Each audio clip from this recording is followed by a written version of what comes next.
Lamarck Cleveland की capital city थी जहाँ पर सभी लोग अपने अपने काम में बिजी रहते थे और एक दूसरे से कोई मतलब नहीं रखते थे। उस शहर में एक छोटा सा परिवार रहता था जो आम जिंदगी जीता था। सोफी उस परिवार का हिस्सा थी जो अपने मम्मी पापा और छोटे भाई डेरेक के साथ रहती थी। वो बेहद ही खूबसूरत थी। उसकी आंखें नीली रंग की थी जो किसी को भी अपनी तरफ खींच लेती थी, पर उसका कोई दोस्त नहीं था। सोफी की बचपन से एक आदत थी कि वो कुछ बोलती नहीं थी और किसी से बात नहीं करती थी। उसकी इस आदत से उसके मम्मी पापा हमेशा परेशान रहते थे।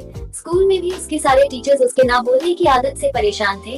वो पढ़ने में तेज थी और अपने क्लास में हमेशा फर्स्ट आती, पर किसी से कुछ नहीं बोलती थी। उसके क्लासमेट्स उसको अलग अलग नाम से चिढ़ाते। कोई उसे ज़ॉम्बी बोलता तो कोई गोस्ट। सोफी अब 14 साल की हो गई थी।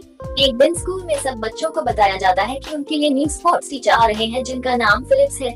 सारे बच्चे एक्साइटेड हो जाते हैं सिवाय सोफी के। वो हमेशा की तरह अपने डेस्क पर पढ़ाई करती रहती है। उसे इस बात से कोई फर्क नहीं पड़ता। अगले दिन स्पोर्ट्स टीचर क्लास में आते हैं और सब बच्चों से उनके नाम पूछने लगते हैं, लेकिन सोफी कुछ नहीं बोलती। सारे बच्चे उसे चिढ़ाने लगते हैं, लेकिन वो उसे कुछ नहीं बोलते और उसे बैठा देते हैं।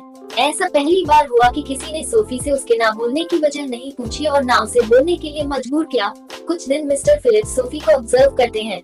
फिर एक दिन वो क्लास में आते हैं और सभी बच्चों को प्लेग्राउंड में जाने के लिए बोलते हैं और सोफी को क्लास में ही रुकने के लिए कहते हैं।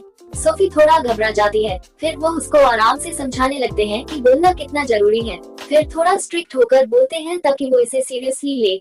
तभी सोफी के पापा उसे लेने आ जाते हैं क्योंकि सोफी को डॉक्टर के पास जाना था। मिस्टर फिलिप्स की तेज आवाज सुनकर उन्हें लगता है कि जो न्यू टीचर है वो उसे उसके ना बोलने की वजह से डांट रहे थे। वो मिस्टर फिलिप्स को चिल्लाने लगते हैं और प्रिंसिपल को उनकी शिकायत कर देते हैं। सोफी चुपचाप ऐसा होते हुए देख रही थी। प्रिंसिपल मिस्टर फिलिप्स और सोफी दोनों को ऑफिस में बुलाते हैं। वहाँ पर सोफी के पापा भी रहते हैं। वह मिस्टर फिलिप्स को सस्पेंड करने के लिए कहते हैं। सोफी अंदर ही अंदर अपने आप से लड़ती है।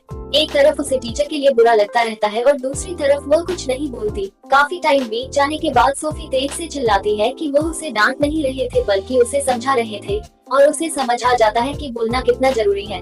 वहाँ पर सभी उसे स्पोर्ट टीचर के लिए बोलता देख हैरान हो जाते हैं और ये देखकर उसके पापा बहुत खुश हो जाते हैं। वह मिस्टर फिलिप्स से माफी मांगते हैं और उनको थैंक यू बोलते हैं। उसके बाद से सोफी बोलने लगती है और क्लास में सभी से उसकी दोस्ती हो जाती है। I hope you like this video, so please like and subscribe to my channel, and thanks for watching.